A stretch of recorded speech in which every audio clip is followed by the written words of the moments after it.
L'inflation, c'est très compliqué et ça a plusieurs visages, puisqu'il y a l'inflation qui est née de l'Ukraine et il y a l'inflation qui est née de la spéculation. Et ne nous trompons pas, il y a deux types d'inflation qui en plus amènent à une autre problématique qui est la pénurie. Donc il y a d'un côté une inflation et de l'autre côté une pénurie.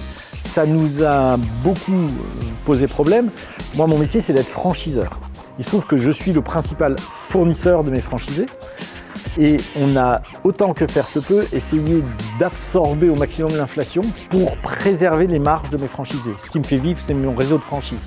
Donc, tant qu'on peut absorber, on absorbe. Au bout d'un moment, ce n'était pas possible. On a été obligé de passer certaines hausses de prix qui, malheureusement, ont eu des effets inflationnistes, je dirais plutôt mesurés par rapport à l'ensemble du secteur, mais inévitables.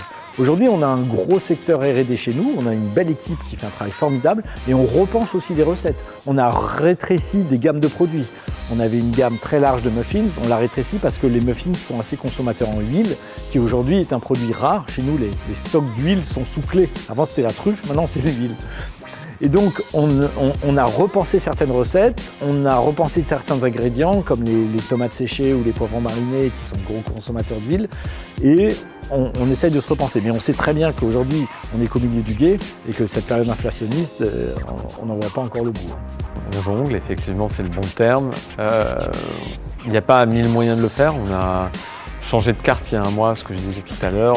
Ça nous a permis de retravailler nos structures de menus, de retravailler un certain nombre de recettes et donc de compenser l'effet de ce qui s'est passé jusqu'à présent.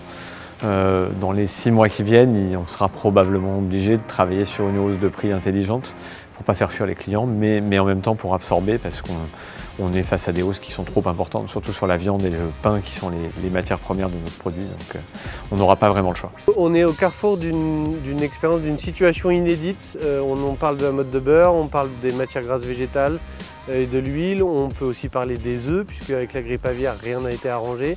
Donc en fait, on a la totale et aujourd'hui, on est en face de situations a priori inextricables. Et comme toujours dans ces moments-là, les entreprises et les entrepreneurs vont permettre de trouver des solutions quand même au bénéfice d'un seul objectif, mieux servir et servir le client. Aujourd'hui, le plus dur des combats, c'est d'arriver à être approvisionné en matières premières. Le prix est devenu un sujet secondaire, bien que l'inflation fasse qu'effectivement on prenne parfois 300, 400, voire 1000% sur certaines valeurs. Nécessairement, on a été obligé d'augmenter nos prix pour faire face à l'augmentation des matières premières. C'est vraiment pas de gaieté de cœur, mais on a d'autres choix que de répondre à cette hausse des matières premières. À la façon, je pense qu'on est tous à la même enseigne. On est face à une situation qui est inédite, où la majeure partie des catégories sont en forte hausse. Chez nous, on parle d'huile, on parle de viande, on parle de pain. Donc on doit gérer avec probablement 2 objectifs en tête.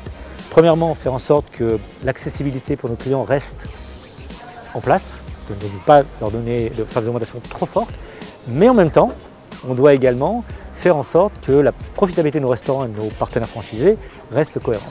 Donc c'est un travail d'ajustement, de travailler sur le sourcing et également au travers des promotions et l'innovation qu'on peut amener dans les restaurants.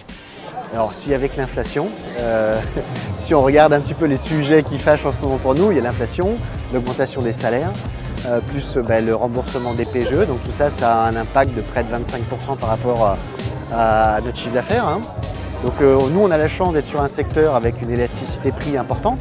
Donc dans des périodes comme aujourd'hui où l'activité est très très forte, on a une capacité à augmenter nos prix parce que la demande est là.